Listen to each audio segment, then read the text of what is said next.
Welcome to another SRC Community Spotlight, where we amplify youth voices and highlight leadership in action.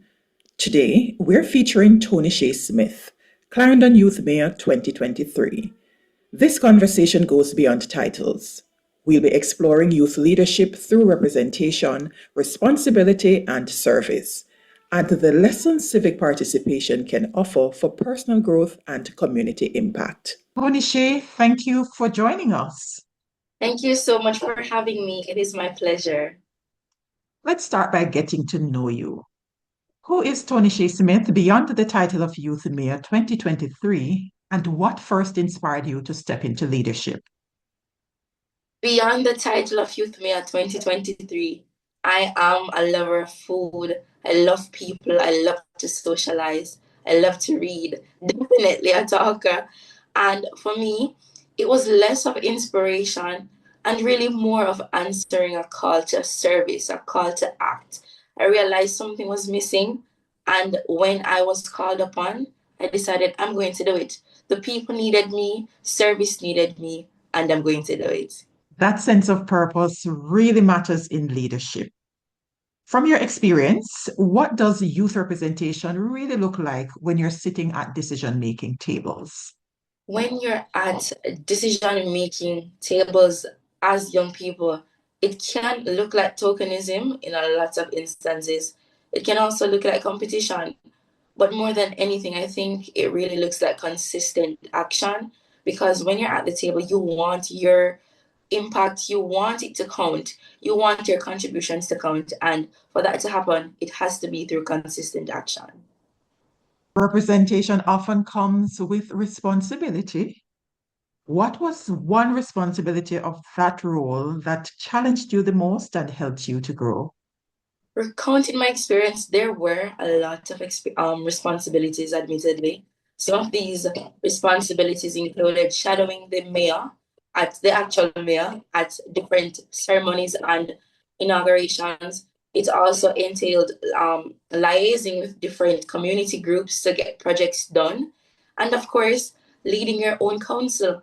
And for me, I think that responsibility was the one that challenged me the most. It's not something that you do with a manual. You do it extemporaneously. And for me, it was something I had to own. I remember being in that room, in the council room, sharing the meeting, and I had to own that experience and make it mine. And it was something that definitely challenged me because it was the first time doing something like that. Your experience as youth mayor has also shaped how you see civic life. How did serving in that capacity change the way you understand the local government and civic participation? I must admit, before becoming youth mayor, my understanding of civic responsibility and just local governance was lacking. And it was only through that experience that I garnered knowledge that I realized it wasn't even something that was concealed, it was already out there. You just didn't know it was. And because of that experience, I realized people, constituents had the right to be in certain spaces and they don't know of it. And with the local governance, there are a lot of misdirected blames because people always want road, water, and all these things. But the people who they blame for these things aren't necessarily the ones who are responsible for it. And through this experience, I was able to impart knowledge to others, giving them the opportunity and the resources that they need to really channel these issues to get good impacts and impact that will actually change their lives. Civic awareness often shows up most clearly through service. Can you share one moment during your tenure that truly reminded you why service matters? Yes, this brings me back to a good place. The municipal corporation has an intervention program, and this program basically entails going into different schools, having counselors and also the mayor participate in different intervention sessions.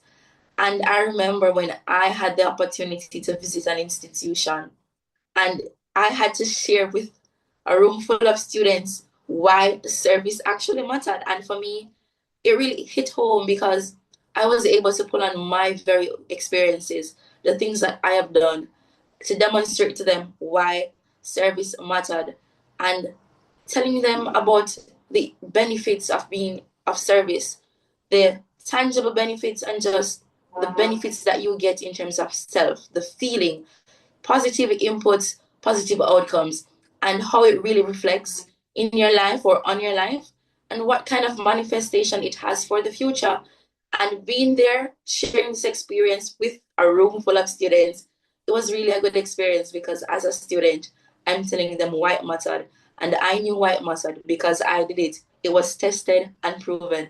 And so I was just giving them what they needed. Kind of experience certainly stays with you. What would you say to a young person who feels their voice doesn't matter in leadership or community issues? To all the young people watching this, and you feel as if your voice doesn't matter, get that thought out of your head this instant. Your voice matters more than you know. And that's why young people are always being involved in a lot of the things that happens in our society. It really doesn't happen without the intellectual minds and enthusiasm of young people. That and with the wisdom of those before us. And so your voice matters. If you're ever in a space and you feel as if you're speaking, you're saying all the things, but it's not being heeded, people aren't listening, you make them listen. It's not linear with young people and it's not linear with leadership. You have to make it count. So never ever think about it from that point of view. Your voice matters, but if you feel as if they're not hearing you, you make them listen. We opened with you sharing that this is a calling, and once you're called, it's a lifetime of service. So, how have you continued to serve or lead beyond your role as youth mayor?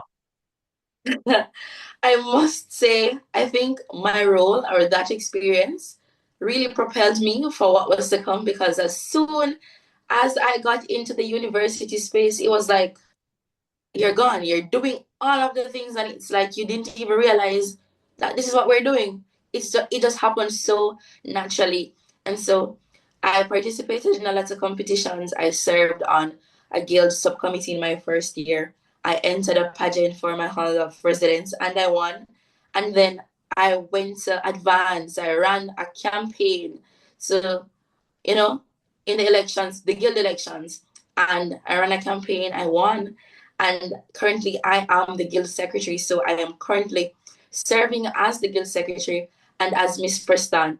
And in these roles, I realized that leadership, it may take a different form, but it never really stops. And so as the guild secretary, participated in a lot of initiatives helping to ensue change on the campus for our Pelicans. And also as Miss Preston, being in a space and hall, it's a very intimate space. And so a lot of responsibilities are there. And just leading in different ways. You share experiences with individuals. You have different consultations.